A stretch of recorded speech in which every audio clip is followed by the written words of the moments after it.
Welcome to Reframed. Join us as we explore the concept of redemptive business in our unique context on the African continent.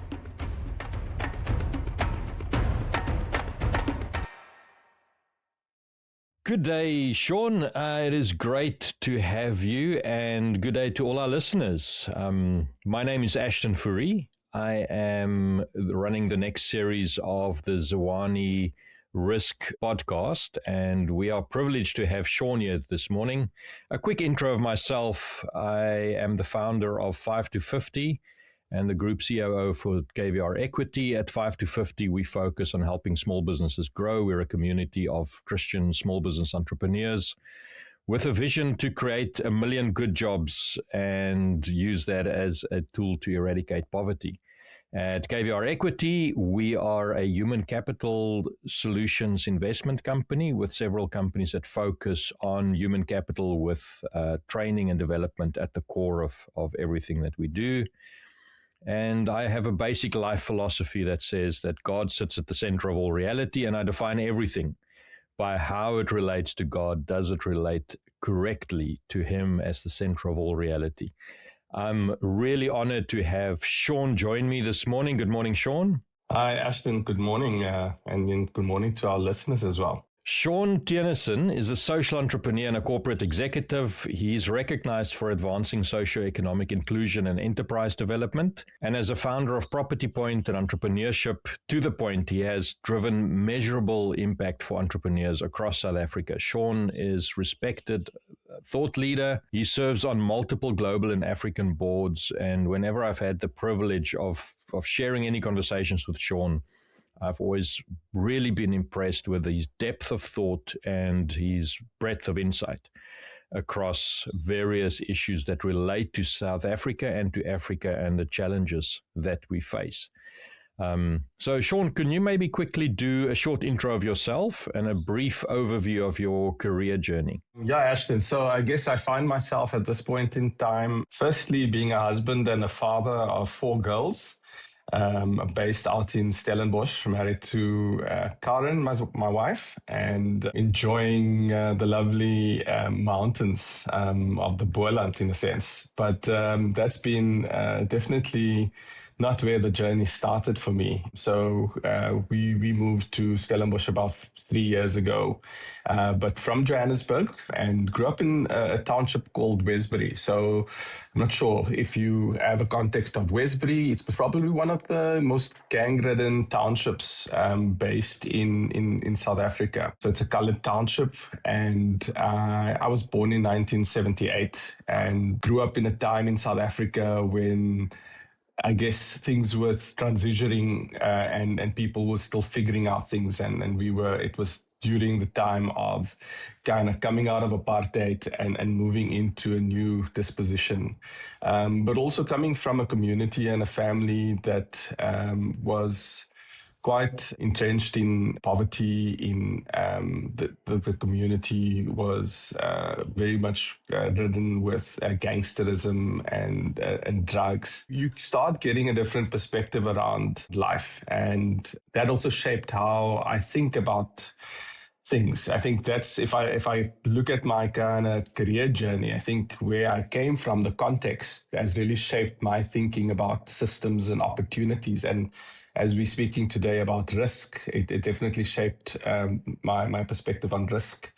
And I think one of the key things for me was I had to get an understanding of these concepts long before I had the language for it. Just in terms of my family background as well, I'm the youngest of 6 siblings.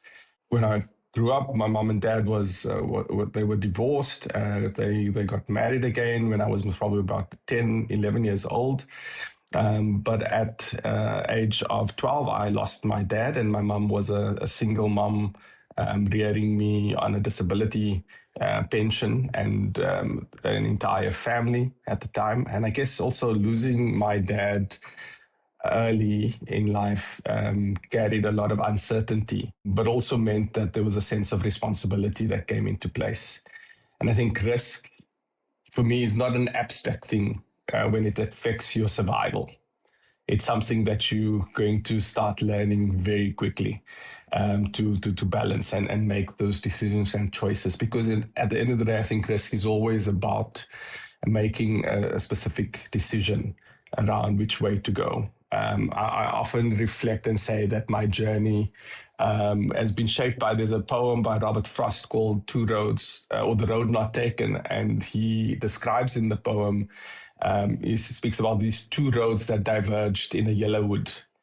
And being the traveler there, you say, sorry, you could not travel both. And be one traveler along, I stood and looked down one as far as I could until we bent in the undergrowth. And the traveler needed to make a decision around which road to take. And I often say that was how I took my view on life, is like, which road do I take? Because that's also how you weigh up the risk factor. I was the first person in my family to be able to have the opportunity to go and attend university and study. I studied industrial psychology, or I fumbled my way through university, put it that way. And eventually at year 3, I went into industrial psychology and business management, and really found my passion around getting an understanding of how people show up, think, but also around strategy and how we need to make certain strategic decisions. I then also had, from a career perspective, had to study full-time and work full-time. And I transitioned myself initially from being a call center agent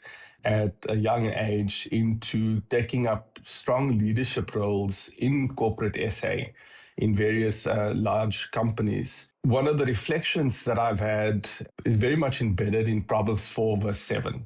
And that's the scripture that speaks about wisdom.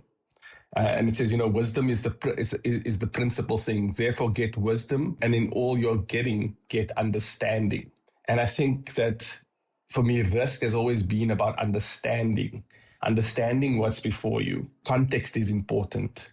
People are important. The systems are important. And that allows you to be able to make the right decisions in the various contexts. In my kind of journey, I was able to also be quite unfortunate in a sense, where I was able to get a scholarship to do my master's degree in Denmark, and I did a master's degree in human-centered thinking and design thinking. And then through doing my thesis, I was really much focused around how am I able to provide assistance to others, and really focused around social innovation. And that led me to the establishment of what is today called Property Point, which is a business support incubation program. Often, if I reflect around this in the context of risk, my own personal exposure to instability has developed my risk literacy and appetite. I needed to balance being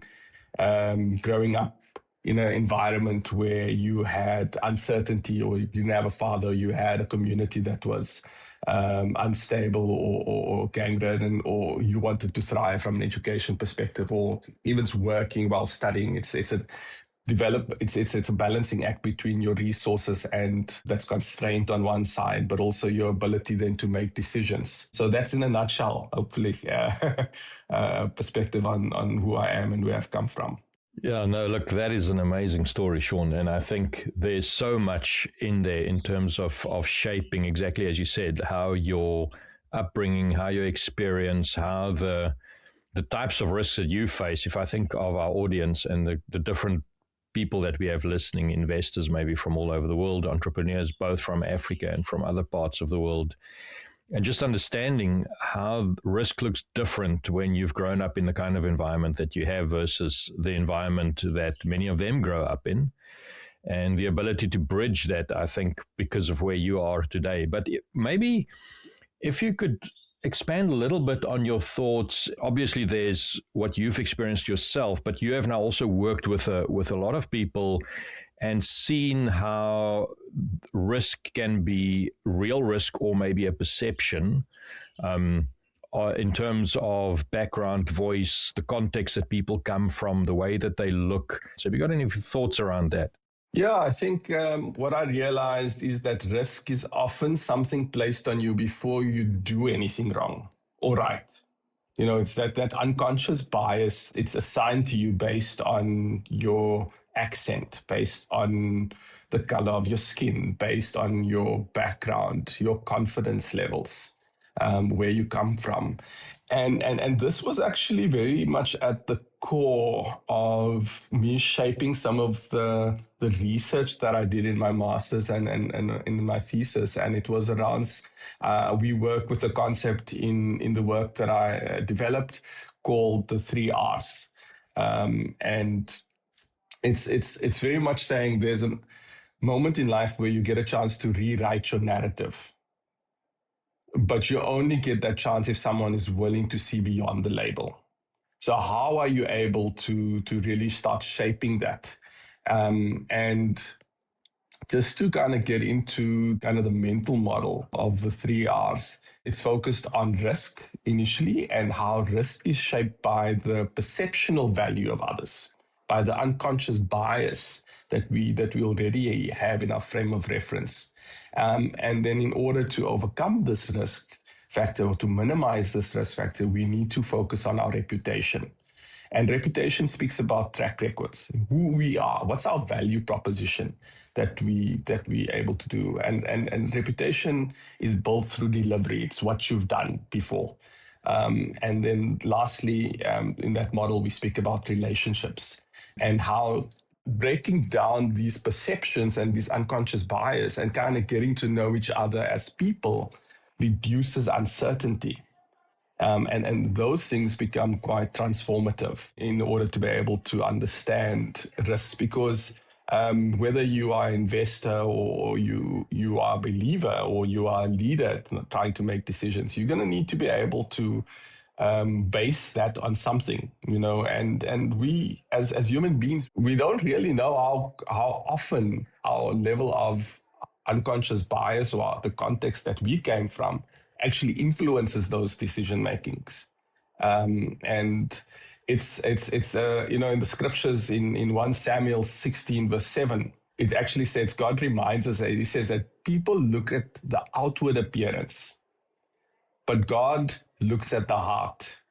And that very much is around this context of perception. And the scripture really shapes how I think about risk. And it warns us about the surface level assessments. And so in terms of looking at these kind of 3 Rs, your perceived risk cannot be your operational risk. And it's not a set of just indicators that you're going to measure someone or financial indicators. It needs to get to the heart. Are we taking the time out to ensure that we understand the context of the next person a little bit better in order to start shaping an operational risk profile as well? The second thing is bias inflates uncertainty. So what's the blind spots that we have that we need to overcome? What's the narrative that we've been fed that shapes how we look at others? And then I think thirdly, from a business perspective, is proximity improves signal quality. That means that if you are able to build relationships, get an understanding of others, we are going to understand each other a little bit better. And many a times, especially based on the context of South Africa, we have an arm's length relationship with our fellow brothers and sisters, our fellow South Africans, because we don't necessarily always understand who's in your circle and how are you ensuring that circle, you are creating an environment that you are able to get a proximity to understand other people that's not like you a little bit better. I think that is so profound. The thing that really stood out for me as you were speaking about that is getting this understanding that, so we often, once you're reasonably successful in business, you're managing the risk of the people for whom you are creating opportunity, basically, if you can put it that way. You're promoting someone in a position, or if you're an investor, you're investing in somebody's business. And so we always think of risk from that perspective of, what are the boxes, as you said, like the boxes that you can tick to go, okay, I understand this uncertainty and I'm managing the risk in this way. But what you said earlier in terms of there's actually a certain assignment of risk that happens before any of those boxes tick at a heart level.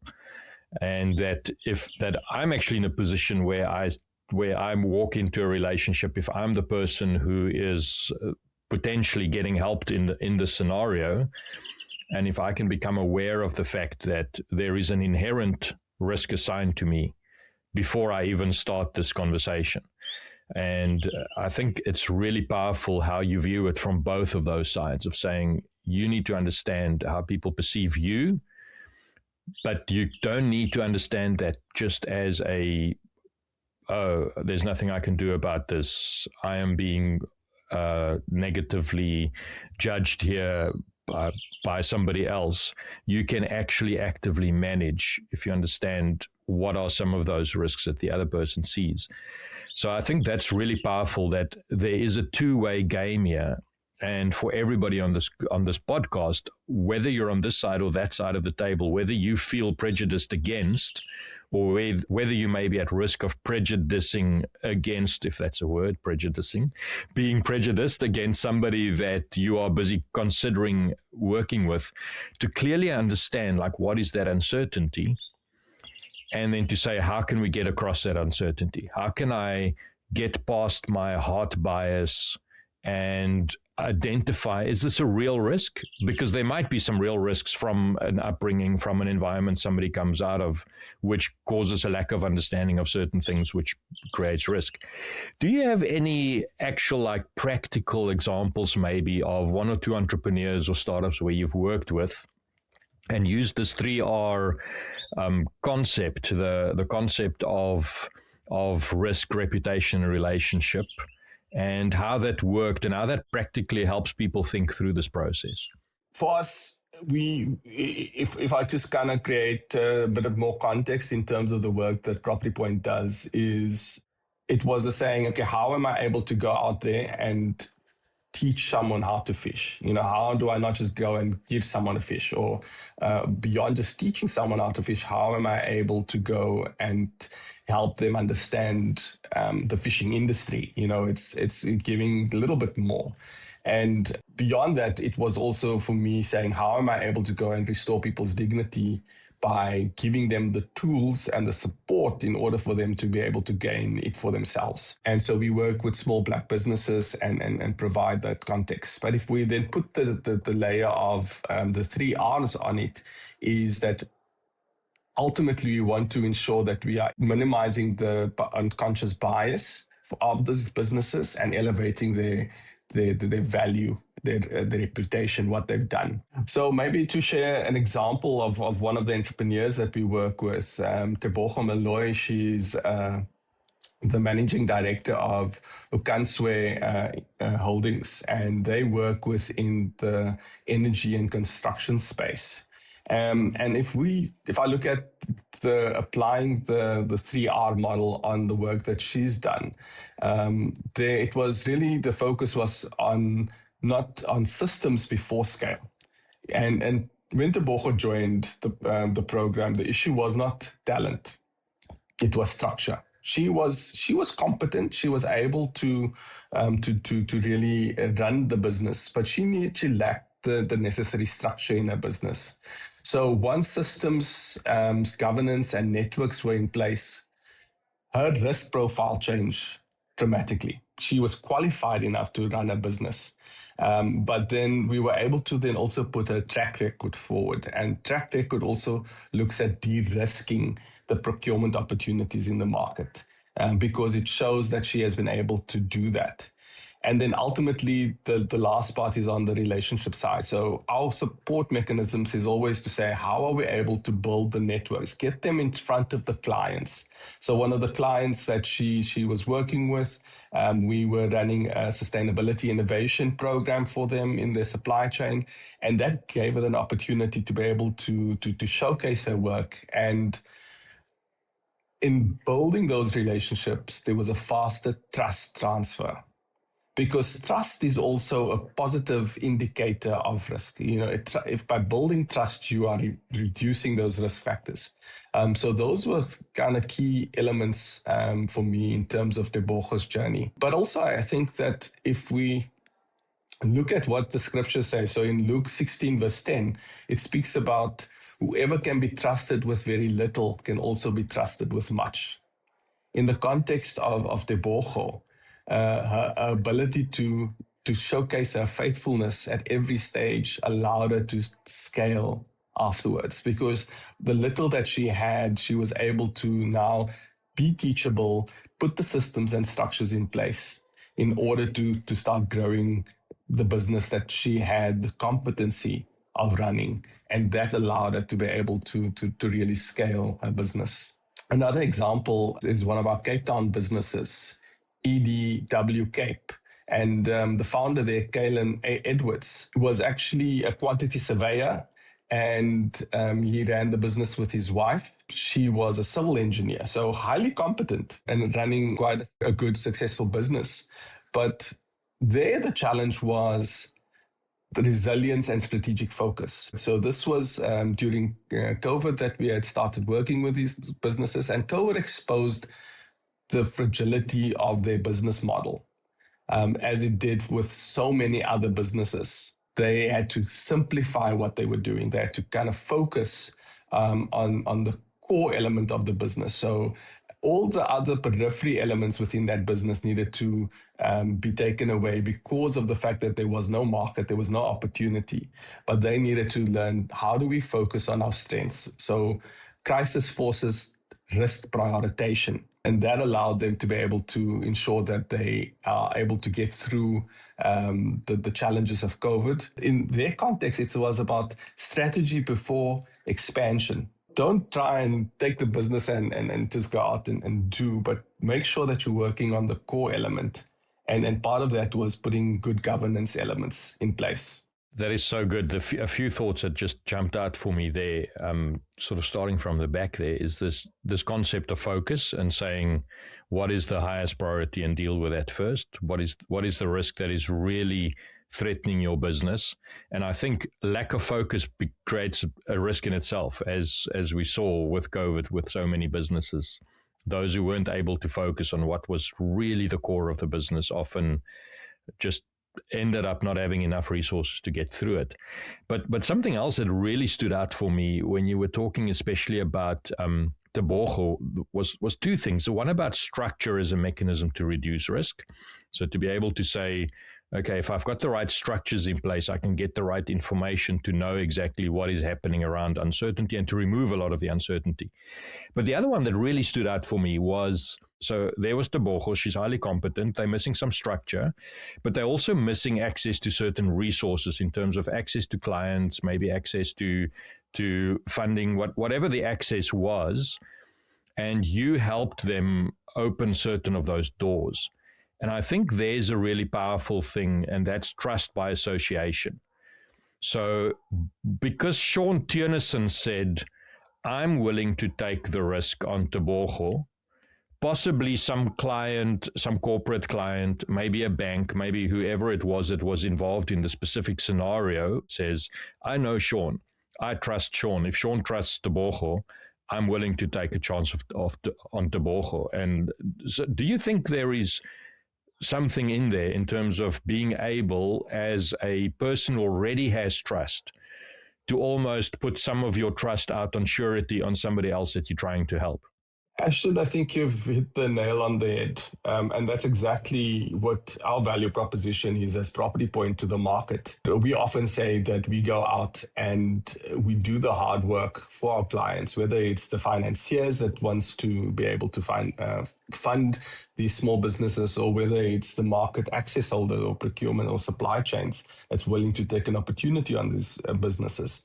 We build that trust factor into it. We go out and vet, we work with these guys, we mentor them, we provide them with the necessary inputs, and that allows us to almost de-risk the process for supply chains or for financiers in order to take a chance on the business. Our reputation goes before the business's reputation in order to ensure that that door becomes a door opener, and they're able to provide or get the access that they need. One of the key factors that I've learned over all these years is no one's looking for handouts. If you are a credible business individual that has the heart and the passion and the skill, you want to be able to succeed in a marketplace that's thriving. You don't want something that is just a handout.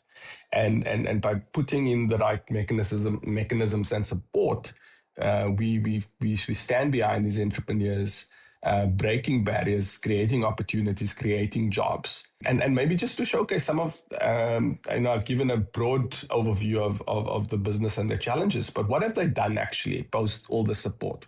How have they grown? And in the case, for instance, of Tebogo, her revenue grew quite substantially from when we initially started. We take a 2-year journey with the business, and on baseline, she came in at a revenue of 3 million per annum. And to date in 2025, by last year, her revenue had grown to 53 million. She expanded her offering, creating job opportunities from initially starting with 4 employees to over 30 employees at the moment, and developing a woman-led team of electricians. So working in the artisan space and showcasing that both a woman-owned business and a woman-led business is able to thrive and have had the recognition from the industry and have been able to scale. So if I could connect to that and say, so with Tebogo, let's stay on this example while we're there. I mean, there are lots of people out there every day that come across our paths that you go, oh, it looks like they've got an interesting business. They seem like a nice enough person, et cetera, et cetera. You try and sort of look past your biases. How did you get past that sort of perceived risk versus real risk? And how do you make the decision to say, you know what, Tebogo is somebody I'm going to walk a path with? I think for us, our aim is always to ensure that we take the time out in terms of selecting of businesses. And I think personally, what I've really looked at when engaging with businesses is the ability to be teachable. That is critical. So we often firstly look at the attitude of the business. Is this business willing to allow others to come in? Because as Property Point, we an MPO, we don't take any equity in the business. We are funded through corporate enterprise and supply development funding. And our aim is to really walk alongside that business and be the best kind of cheerleader. This business still needs to focus on, they need to build, they need to work in it. But in order to go forward, they need to be teachable. And that means they need to say, actually, I'm going to allow someone external to the business to give me input. And as part of that is also sometimes the concept of tough love. So in order to take someone forward, sometimes you're going to tell them things that they're not going to like. If their business is not in place, so if I look at Tebogo's business, the governance structures were not in place. The business systems were not in place. Their ability to organize initially and to plan effectively was not in place. And that are things that they need to say, okay, I'm willing to put the work in order to grow what I need to grow from my business perspective.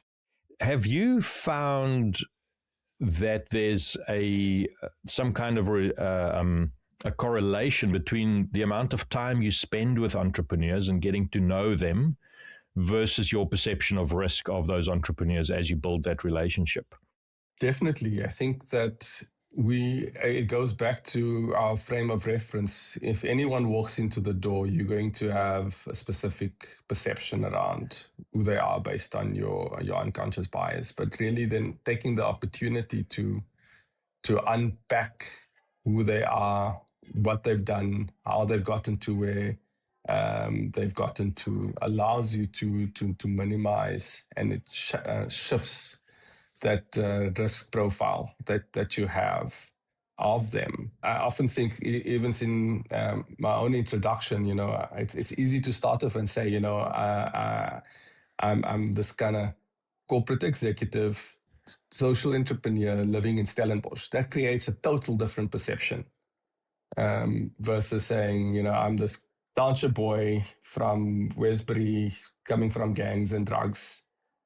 Creates a total different perception. Just in those two sentences, gives the receiver totally different context to who you are. I think that is so good. And one of the things you just mentioned there triggered for me this realization that what about one's own perception of your own risk as an individual? So it's one thing to say, I'm taking a chance on someone else and I'm getting to know them and I'm managing my perception of them as a risk.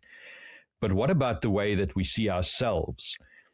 What have you experienced and seen in terms of you building that relationship with somebody who comes in and maybe they come into your door and they're not actually confident in their own ability, which then becomes a self-fulfilling prophecy because I don't have confidence in myself. Let's take a Tebogo, for example. Like maybe part of the reason for a business getting stuck at 3 million Rand revenue is because I don't actually believe I can run a business bigger than 3 million. I don't have that confidence in myself. And then someone like you comes along and you say, but I've seen people like you do more. And I see something in you in terms of potential and in terms of who you really are that you maybe don't even see yourself. Have you seen that impact also on the individuals that you're working with in terms of the growth that then enables them to grow their businesses? Yes, no, definitely. I think that it's a combination of both that kind of personal journey, but also being systematic in that approach in order to ensure that you are giving them a different perspective. And I think I've spoken about the mentorship role that we kind of play with the businesses. And mentorship reduces risk because it shortens the learning curves and it transfers tacit knowledge and it provides social proof. Can you repeat those points again? I think that is so good. Hopefully I get it the same way, but I think it's about being able to walk a journey with someone, and mentorship allows you to be able to reduce the risk because it shortens the learning curve. You're spending so much time with each other, and it transfers tacit knowledge, and it also provides social proof around what has been done and how it can be done. And those things is important to build into the confidence of a business. I think we can land this plane on that, and especially on those points. I really like that about the shortening of the learning curve. So that reduces your risk from a time perspective. The transferring of that tacit knowledge of somebody the other day used the word, they said living or being wise is to live skillfully. And that is, I think, when you talk about that tacit knowledge, it's about being skillful in the way that you take things forward. And then the social proof.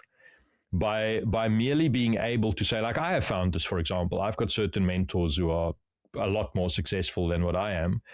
And I haven't done it on purpose, but I've noticed that sometimes if in a conversation I mention so-and-so is a mentor of mine, I can immediately see the response of trust of people increasing in me because they realize that person has seen something in me to make it worth their time to spend time with me.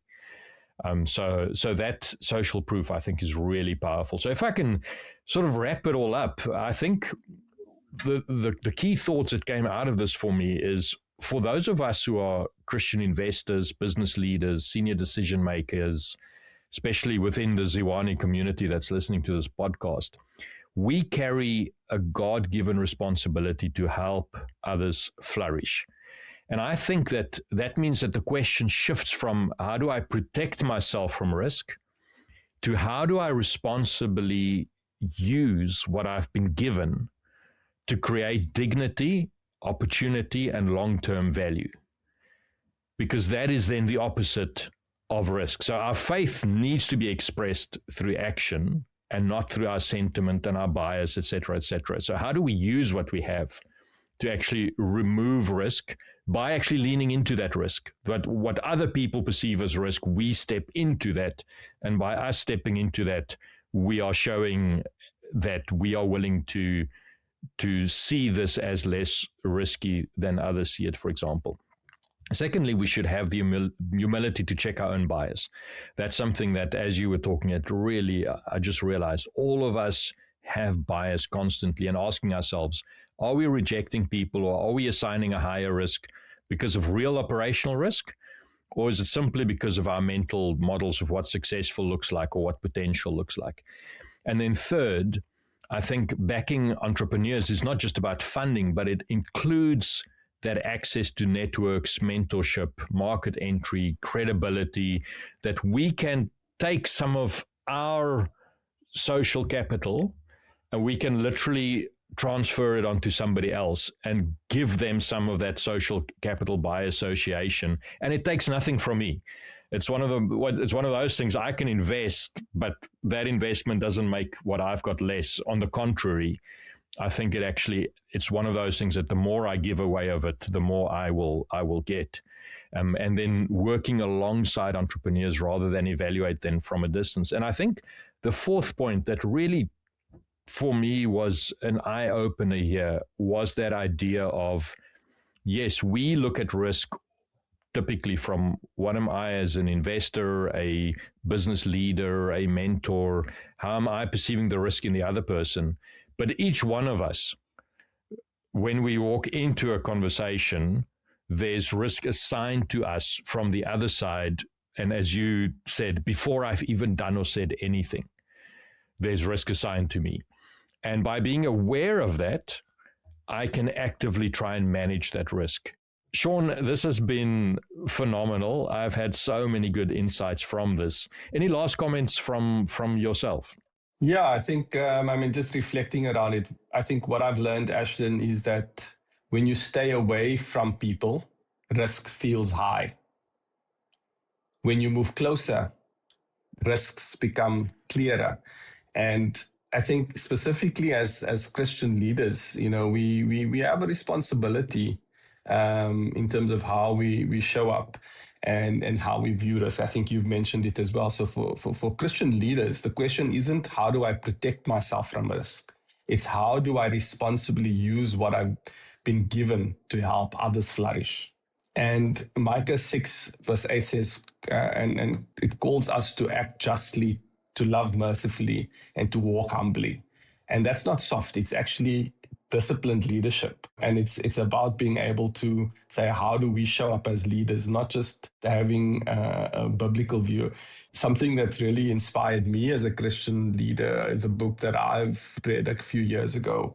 It's called The Hole in the Gospel. And it was really one of the earlier executives of World Vision that spoke about the fact that as Christians, it's not just about being in church on a Sunday and wanting to just bless and pray for people or giving to charity and doing good deeds, but it's about being able to go into the field and being the hand extended of God in the marketplace as well. But I think also from a business perspective, our faith needs to be expressed through structures. I chose to put my passion and my purpose into a structure, and that became the work that I do in Property Point to Entrepreneurship to the Point, or any other venture that I actually get involved in. I've purposefully gone to say that I want to make this world a little bit of a better place. It's a soft factor, but I've chosen to ensure that where I've invested my time in needs to yield impact. And that impact needs to be expressed through systems. So it needs to be in a way that people can relate to, both from a market perspective, but also from a leadership perspective, and build the credibility and trust. And it's not just the soft elements that's coming through, but also knowing that in order to ensure that I manage my own risk, I need to build the networks and the relationships, and risk is managed through those relationships. And ultimately, we will be able to make an impact that is beyond just what we're here for. But there is a greater good out there. Shawn, thank you very much. I want to close off with a quote that you said. What I've learned is that when you stay far away from people, risk feels high. When you move closer, risk becomes clearer. And I want to encourage all our listeners, move closer. If you think there's potential, move closer, and you will more clearly be able to see the opportunity that is there to be the hands and the feet. Thank you very much, Shawn. Thank you, listeners. It has been great spending this time with you and looking forward to the next session. Yes, Ashton, it's been such a great privilege and opportunity to have a chat with you on this and just share the insights. So thank you to the listeners and hope you're blessed. Thank you for joining us. This episode of Reframed was brought to you by Ziwani, a community of business leaders who partner together to live out their kingdom calling in the marketplace within Africa. To know more about us, visit our website at ziwani.com. That's ZIWANI.com.